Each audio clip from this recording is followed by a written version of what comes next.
palavra, em nome de Jesus, amém. Quem está pronto diz amém. Olha para o teu vizinho e diga para ele, o tema de hoje é: a unção é mais forte do que o veneno. Outra vez, diga comigo, a unção é mais forte do que o veneno. Agora com fé levanta a mão e fala: a unção na minha vida é mais forte do que o veneno. Você vai entender o sentido agora. Atos capítulo 28, versículo 1 ao versículo... Atos, está quase no 29, olha lá. Atos 28, do 1 ao 6. Vamos lá, gente, aqui na tela, junto para você em casa. Uma vez em terra, verificamos que a ilha se chamava Malta. Os bárbaros trataram-nos com singular humanidade, porque acendendo uma fogueira, acolheram-nos a todos por causa da chuva que caía e por causa do frio.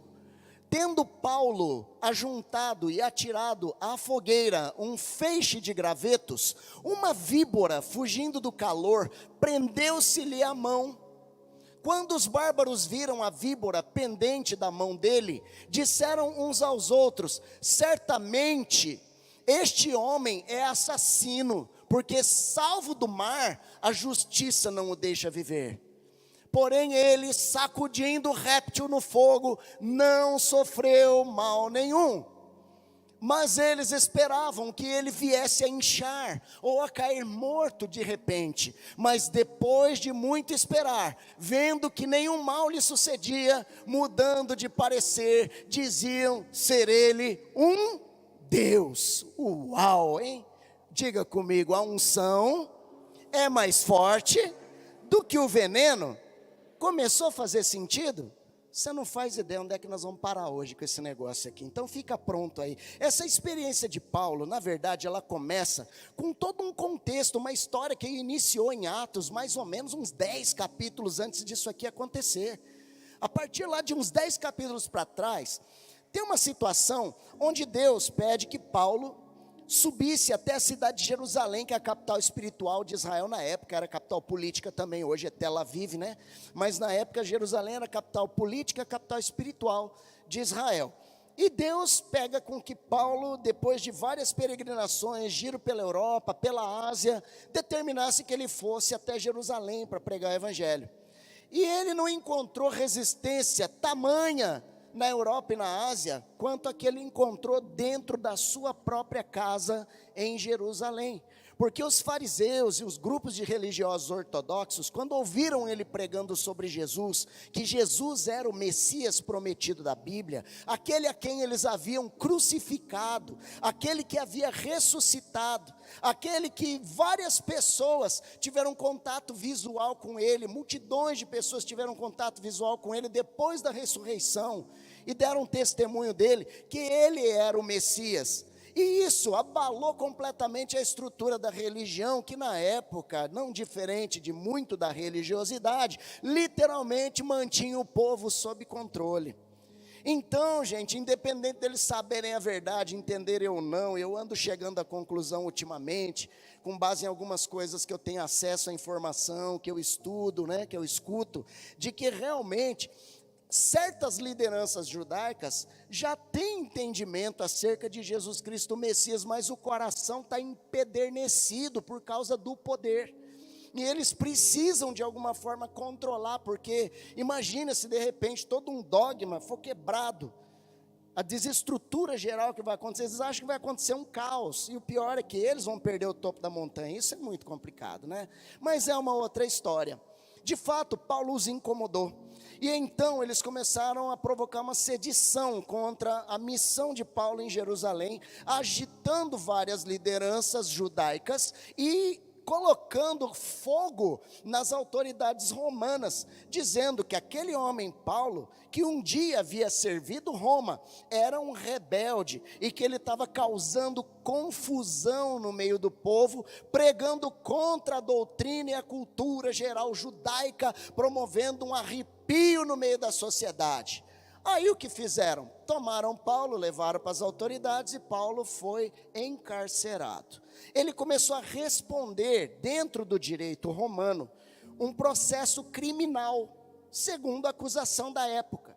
E então ele vai para as mãos de um procurador do Império Romano, tal qual ele foi um dia, né, quando ele era Saulo, ele também era essa pessoa, mas um cara chamado Félix, em primeiro lugar. Naquela época, os procuradores, eles acumulavam funções, eles meio que governavam uma província e ao mesmo tempo tinha poder de fiscalização e de polícia, né? Então esse Félix começa o processo, na sequência, você vai lendo Atos, Félix passa essa autoridade para um cara chamado Festo, que conhecia Saulo, que agora era Paulo.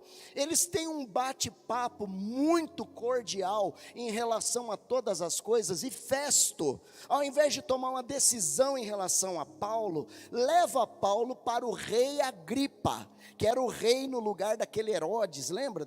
Daquele anterior Herodes, entra rei Agripa no lugar, e aí então o rei Agripa conversa com Festo, é o momento onde ele prega para essas autoridades em plena audiência de crime. Ele era réu, e a defesa dele como réu foi literalmente uma pregação do evangelho, explicando os sinais do Antigo Testamento que se cumpriam em Jesus Cristo. E é interessante que Festo ficava agitado mandando Paulo se calar, porque ele estava percebendo que aquelas palavras eram persuasivas, faziam sentido, aquilo estava incomodando a eles, e de repente o rei Agripa pega, olha para Festo, manda Festo ficar quieto e fala: Paulo, vou te falar uma coisa, cara, por muito pouco você não me convence a me tornar cristão. Sabe de uma coisa? Eu estou achando que tu está doido mesmo. É isso mesmo, Paulo, as tuas palavras parecem delírios, cara, você está louco, você está maluco, não tem como a gente te prender. Aí a saída foi essa, né? A saída política foi essa. Não, o cara está maluco, vamos liberar. Eles entenderam que ali não tinha um criminoso, tinha um homem de fé, e fazia sentido o que ele pregava. A palavra é poder, quero ouvir amém. Meu irmão, deixa eu te falar uma coisa, não aceita a situação que a tua casa está, não aceita a situação do teu cônjuge, não aceita a situação da sua família, não aceita a condição dos seus filhos, não aceita a condição dos seus pais. Você precisa falar. Deus te pôs lá dentro dessa casa para você falar. Tem hora que vão falar que você é louco, tem hora que vão mandar você sair. Poxa vida, eu passei por isso. A minha própria avó uma vez nos expulsou da casa dela. Nós ficamos 4 anos sem estar na casa da minha avó, que era tradição todo ano ir para lá e passar o Natal com ela. Ela nos tirou 4 anos da casa dela, porque ela tinha a religião dela, e a nossa fé cristã e a pregação da minha mãe para ela, automaticamente a incomodava. E como ela começou a ficar incomodada com a verdade do evangelho, ela achou uma solução, para não ter problema religioso: tchau, não me apareçam mais aqui. 4 anos depois, depois que passou 4 anos, ela liga e fala: vocês podiam vir para cá, né? Não aguentou a saudade de mim, aquela coisa toda. E aí o que aconteceu? Quando nós chegamos lá, ninguém se calou. Nós chegamos falando aquilo que nós acreditávamos. Fomos embora, passado 2 ou 3 meses, o que aconteceu? Havia uma igreja a 2 quadras do apartamento dela, no centro de Curitiba. E ela liga para os meus pais e dá uma notícia: eu comecei a frequentar uma igreja cristã evangélica. Eu comecei a frequentar, ela está viva, vai fazer 98 anos, e é crente, e ama Jesus, está viva. Né? É crente, ama Jesus. Minha tia se converteu, meu tio se converteu. Gente, tem que falar. Olha para o seu vizinho, fala para ele: abre a tua boca, filho de Deus, abre a sua boca. Festo falou: Paulo, cala-te, as muitas letras te fazem delirar. E o Agripa fala: Festo, deixa eu falar, cara, Paulo, por muito pouco você não me persuade a virar cristão, cara. Deixa eu falar uma coisa, vamos acabar esse papo aqui, você está absolvido, eu não te condeno. O Festo: bom, se o rei está falando, quem sou eu para dizer que não? Então você não tem mais condenação criminal, vai embora, cara, só não cria mais confusão. Paulo levantou a mão, aquilo era um julgamento, e Paulo conhecia as leis, tanto de Roma quanto de Israel, e ele, como antigamente fazia a mesma coisa que Festo, fazendo sua própria defesa, como próprio advogado, ele diz: eu apelo a César. Quem era o César? Era o imperador romano. Havia no direito romano um recurso de apelação para o imperador. Agora, quem é maluco o suficiente que depois de absolvido em instância inferior, recorre para apelar na instância superior? Só um homem de Deus cheio do Espírito Santo que tinha uma missão do Senhor. Porque um pouco antes disso ali acontecer, Deus havia falado com ele. E Deus tinha dito para ele: você vai pregar em Jerusalém e convém que você de Jerusalém vá pregar em Roma. E quando ele chega no tribunal, parecendo tudo desfavorável, e vê que ele foi absolvido, ele falou: é a minha chance. Só tenho uma chance de estar cara a cara com o homem mais poderoso do planeta e pregar para ele. É eu apelando para Roma no meu processo, porque fora isso eu não tenho como ir lá e conseguir uma audiência com esse cara. E ele faz a apelação, gente. Aí chega o nosso problema aqui, porque tudo isso aqui na ilha de Malta aconteceu porque ao saírem com Paulo para Roma, foi de navio, e veio uma tempestade, havia outros prisioneiros no navio, e a tempestade levou o barco a pique, e houve um naufrágio. Todos, graças a Deus, por providência divina, sobreviveram e foram dar com as tábuas de salvação nas praias da ilha de Malta, onde a cena aconteceu. Quando eles chegaram, chuva forte, os bárbaros, que a gente aqui podia falar que era índio ou qualquer coisa desse tipo assim, a Bíblia fala que trataram esses caras com cordialidade, com humanidade, prepararam fogueiras, prepararam alimentos, e Paulo ali, graças a Deus, tudo bem, foi ajudar. E foi nessa hora que quando ele se aproxima do fogo, a Bíblia diz que ele tomou um feixe, dentro do feixe tinha uma víbora. E essa víbora, ao sentir o calor saindo, vendo a mão do Paulo, agarra na mão dele e pica a mão dele. E acontece o acidente com o animal peçonhento. Bota o versículo 4 para a gente, por favor, de novo. 28:4. Quando os bárbaros viram a víbora pendente da mão dele, disseram uns aos outros: certamente esse homem é assassino, porque salvo do mar, a justiça não o deixa viver. Olha, lógico, o entendimento deles. O sobrenatural conhece os corações. Esse cara escapou de ser preso. Teve mais uma situação, quando fizeram o traslado dele entre a cadeia para ir pegar o barco, 40 homens judeus fizeram um acordo de procurar tomar ele da guarda e linchá-lo em praça pública. Escapou do linchamento porque a inteligência, um sobrinho dele avisou a inteligência deu um jeito de preservar o preso. Escapou do naufrágio, caiu na ilha, a cobra picou os caras. Conclusão: aí ó, tá vendo? Esse aí tá devendo mesmo. É juízo de Deus na vida dele. Eu tenho certeza que já falaram isso de você algum dia. Quando você estava lá, todo crente, todo certo, e de repente as coisas começaram a dar errado, alguém falou: aí, tá vendo, ó, tem alguma coisa errada na vida dessa pessoa. Ou você, né, num momento profético extremo, tremendamente ungido, viu alguém lá passando uma barra difícil, você fala: aí, ó, mão de Deus, Deus pegou. Calma, olha para o seu vizinho, fala: calma, coração. Diga para ele: God's love.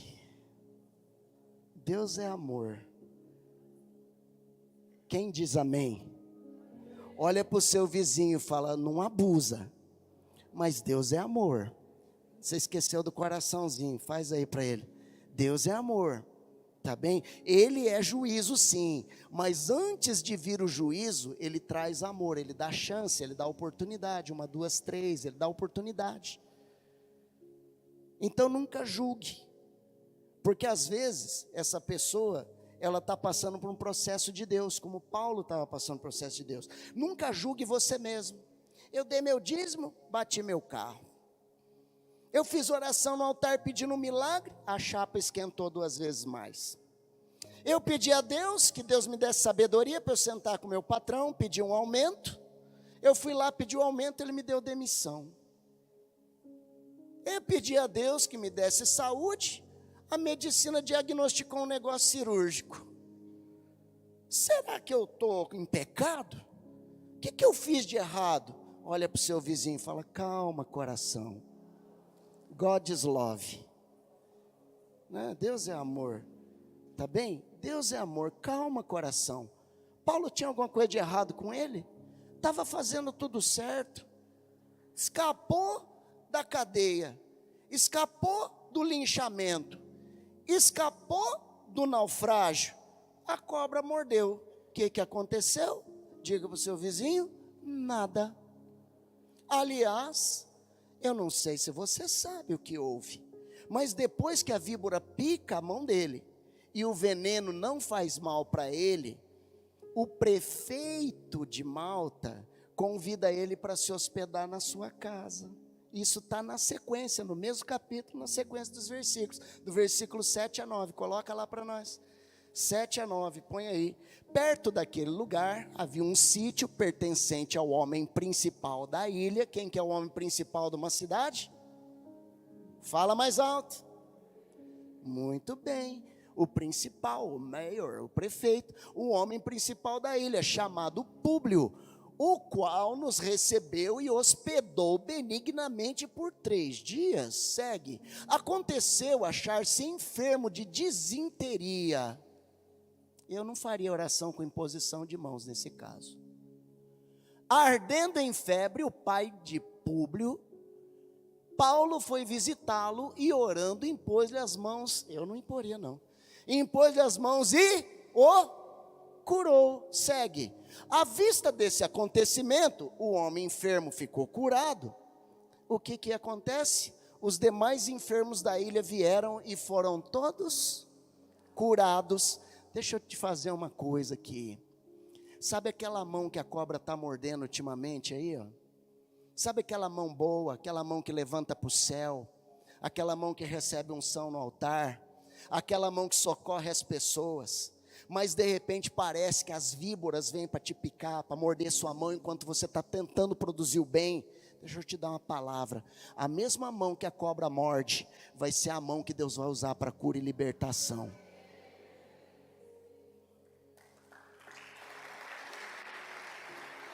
A mesma mão que as víboras picam, será a mão que Deus vai usar para cura e libertação. Quem recebe a unção aí?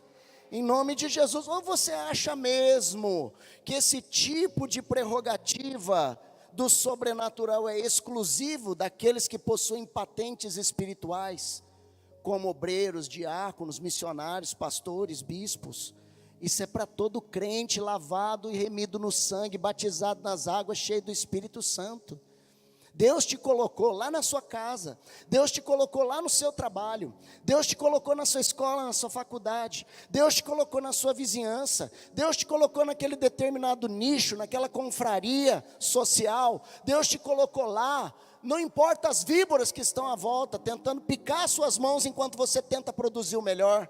Importa é a unção que está sobre as tuas mãos, porque a unção é mais forte do que o veneno. Quem recebe essa palavra em nome de Jesus?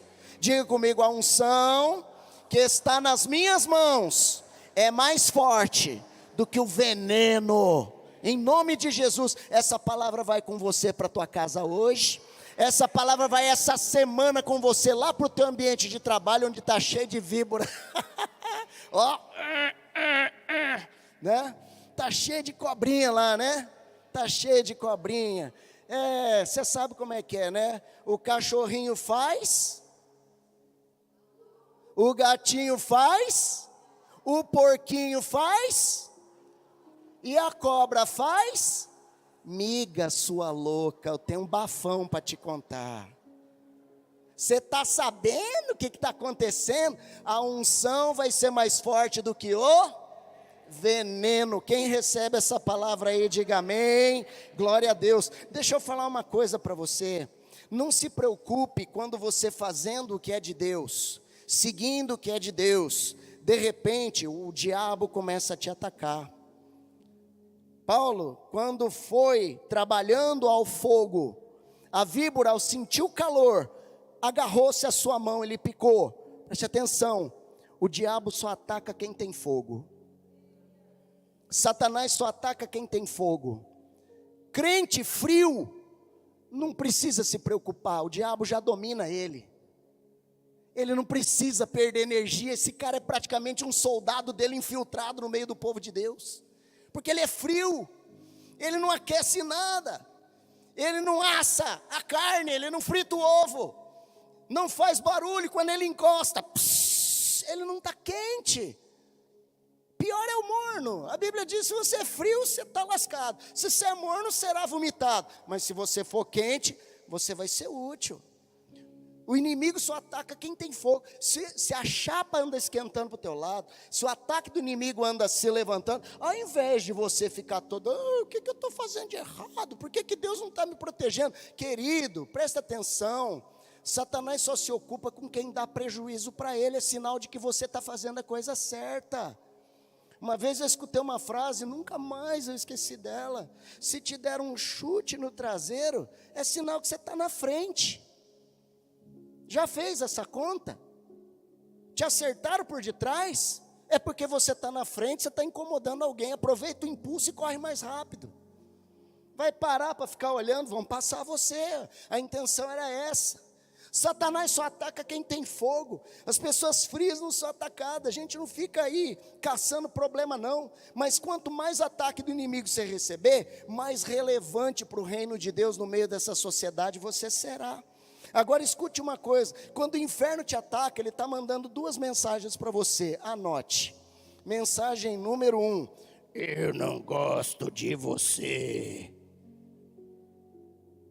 Quantas vezes eu fui orar com pessoas que ficaram possessas de espíritos malignos, e quando eu estava ali no confronto, tirando aquela entidade da vida da pessoa, aquele bicho olhou no meu olho e disse assim: eu te odeio, eu não gosto de você.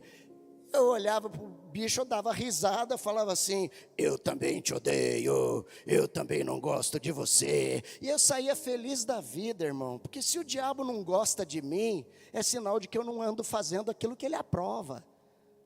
É muito bom demais.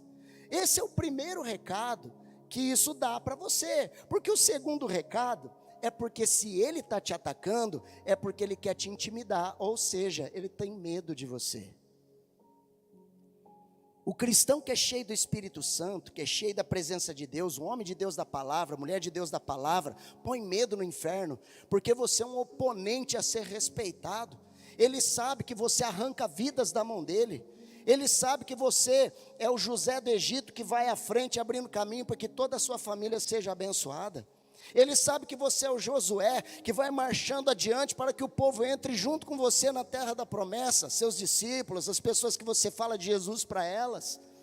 Então não se preocupe: eu não vou pregar não, porque mexe com o mundo espiritual, o inimigo vai me retalhar. Querido, põe uma coisa na sua cabeça: o Satanás respeita, ele tem medo das pessoas que vão e tomam essa atitude.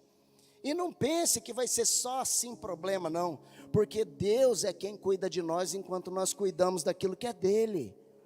Se você está semeando nas vidas, Deus vai trazer fruto na sua. É lei da semeadura e da colheita.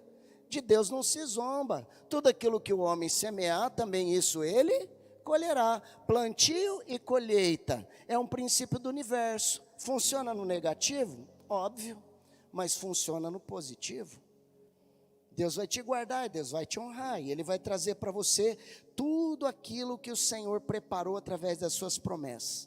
Mas antes de eu fechar, eu queria te mostrar mais uma coisa, que está no Salmo 23, o versículo 1 e o versículo 5, tá? A mesma unção que Deus opera através de nós, é que nos dá o nosso livramento. Sabe aquela unção de Paulo, que operou cura naquelas pessoas, livramento para aquelas pessoas? Foi a mesma unção que deu a ele imunidade em relação ao veneno. Repete comigo mais uma vez, diga: a unção, mais forte, a unção é mais forte do que o veneno. Vamos melhorar? Faz assim, ó, diga: a unção é mais forte do que o veneno. Muito bem, Salmo 23, você conhece bem, versículo 1 que diz: o Senhor é o meu pastor, e nada me faltará. Quem é ovelha do rebanho de Jesus aqui? Diga amém. Não, bispo, eu sou ovelha sua. Eu sou ovelha do seu pastoreio. Eu sou ovelha da Sara. Não, amém, glória a Deus, né? Tecnicamente é isso, tá? Terrenamente falando é isso. Mas nós não estamos falando de coisas, organizações terrenas. Nós estamos falando de coisas espirituais. Ninguém é dono de ninguém. Você não é propriedade da igreja, você não é propriedade dos seus líderes, você não é propriedade dos seus pastores. Você é propriedade exclusiva de Jesus Cristo. Quero ouvir um amém. Tá bem? Então essa é a realidade. Então se o Senhor é o seu pastor, nada te faltará. Agora olha o versículo 5, o que fala? Preparas uma mesa na presença dos meus adversários, unges a minha cabeça com óleo, o meu cálice transborda. Faz assim, unge minha cabeça com óleo. Outra vez, pega o óleo, pegou? Traz, unge minha cabeça com óleo. Agora imagine você no altar, joelho dobrado, mãos levantadas, atitude de oração, de quebrantamento, e você sente aquela presença sobrenatural de Deus te envolvendo. Quem já? Glória a Deus. A impressão que dá é que chega, né, o Senhor com um pote de azeite ali, derrama. Aí você, já, né, Espírito Santo já te enche, você já chora, você já dá glória a Deus, você já sai dançando no meio do povo. Aquelas experiências sobrenaturais. O Senhor é meu pastor, nada me faltará. Unges minha cabeça com óleo. Tem outra passagem na Bíblia que fala que em todo tempo sejam alvas as suas vestes, e jamais falte o óleo sobre a sua cabeça. Olha só os itens: seja santo e o óleo não vai faltar na sua cabeça. Que é a santidade? A santidade é o caráter daquele que é a ovelha do Senhor Jesus, o seu pastor. E se ele é seu pastor, a unção não te faltará. Se eu tenho unção, eu preciso de mais o que, gente? Porque a unção é mais poderosa do que o veneno. Agora, preste atenção, o que significa isso? Você sabia que isso é um versículo de batalha espiritual? Essa passagem é uma passagem de batalha espiritual. Ela está focada no movimento do sobrenatural que nossos olhos carnais não conseguem captar. Tá? Tem um segredo profundo de batalha espiritual aqui. O contexto do pastoreio desse salmo, Davi, quando fez essa oração e disse: unges minha cabeça com óleo. Vamos lá, qual era a profissão de Davi antes de se tornar bandoleiro e depois se tornar rei? Pastor. Eu pergunto, aquele rapaz entendia ou não entendia do cuidado das ovelhas? Super entendia. E ele sabia de uma coisa: quando ele fez essa oração, gente, ele se transportou para a situação de quando ele ficava lá no pasto cuidando das ovelhas. Lá naquela região de Israel, é uma região desértica, mas ao mesmo tempo tem lá os seus arbustos, tá? Então é muito comum dar duas coisas naquele lugar, que a ovelha, por causa da gordura que tem na sua própria pele, acaba por atrair. Ela atrai muita mosca, daquela que bota ovo, que vira larva, né? E ela atrai muita vespa. Aquela vespa que tem aquela pica, não é vespinha pretinha não, é aquela vespa do risquinho amarelo, né? Aquela que pica, que tem uma toxina terrível. E onde é que essas moscas, essas vespas mais atacam as ovelhas naquela situação do aberto? Nas narinas, nos olhos, nos ouvidos e principalmente aqui, ó, no topo da cabeça, onde ela libera muita gordura. E os bichos vêm ali, são atraídos, e aquilo dá para elas uma agonia muito grande, não só dos bichos sentando, mas por conta do que os bichos provocam, principalmente quando as vespas picam, quando as moscas botam suas larvas. E sabe qual é a atitude das ovelhas quando isso acontece? Elas ficam atormentadas. E a solução que elas encontram, quando tudo começa, é ficar roçando a cabeça nas pedras. E aí elas se machucam, sangram, aquilo infecciona, inflama, e atrai muito mais mosca, atrai muito mais vespa, e o quadro vai crescendo, crescendo, até que num ato de desespero, um bicho irracional, ele chega a uma conclusão: eu vou acabar com esse problema. E ela dá com a cabeça na rocha com tudo. Já viram aqueles bodes que se trombam? Ela vai com tudo e dá com a cabeça na sensação de se liberar da dor, de se liberar do incômodo, de se liberar do inchaço, daquele problema. Elas acabam até morrendo. Então, o que os pastores sempre tinham consigo? Eles tinham o que as igrejas sempre têm no seu altar: azeite. E então eles pegavam o azeite mais puro da oliva, puro mesmo, daquele que você paga mais caro, lá no supermercado, na loja especializada, e eles pegavam aquele azeite extra virgem, acidez super baixa, aromático pra caramba, e eles passavam, viravam e deitavam azeite em toda a cabeça da ovelha, e aquilo espantava as moscas, e espantava as vespas, e ao mesmo tempo, o próprio azeite tem em si um efeito medicinal, calmante, né, anti-inflamatório. E aí nasce esse salmo aqui. Davi, quando faz essa oração do Senhor é meu pastor, nada me faltará, ele diz, unge a minha cabeça com óleo. Ele estava numa tribulação lascada por causa da perseguição de Saul. Ele estava a ponto de pegar a própria cabeça e dar numa parede. Ele estava pensando que não tinha mais saída para ele, ou ele seria morto ou ele se matava, um dos dois. E ele faz essa oração, e ele pega e diz esse negócio: Senhor, prepara uma mesa na presença dos meus adversários, traz paz com esses caras, não quero o mal deles, eles querem meu mal, eu só quero me ajustar, eu sou fiel a Saul, eu não sou desleal com Saul, eu sou fiel. Senhor, prepara uma mesa para eu sentar com eles, e unge a minha cabeça com óleo, porque se eu, correto, fizer a coisa certa, e eles deslealmente me atacarem, eu preciso de proteção, e a proteção está na unção. Eles chamam em hebraico isso de Shemen. Tá? A proteção está no Shemen, está na unção. O meu cálice transborda, aí eu vou ter alegria, aí eu vou ter paz, aí eu vou poder celebrar. Veja que coisa poderosa, gente. Mosca na Bíblia, mosca, vespa, esses bichos perniciosos, né? Esses bichos peçonhentos, esses animais que possuem toxina, que inocula, que faz mal para a saúde humana, que faz mal para a saúde animal, principalmente a mosca. Você sabe que Baal, sabe o Baal do Antigo Testamento? Aquele Deus terrível, né? O Deus Baal lá, que é um demônio terrível. Baal, ele era considerado o senhor das moscas. Olha que coisa, o senhor das moscas. Baal era senhor daquilo que vivia onde as coisas estão podres, sangrando, purulenta. Ele adora uma ferida na alma, adora uma ferida emocional, adora uma falta de perdão. Ele ama estar no ambiente onde a coisa está inflamada, purulenta.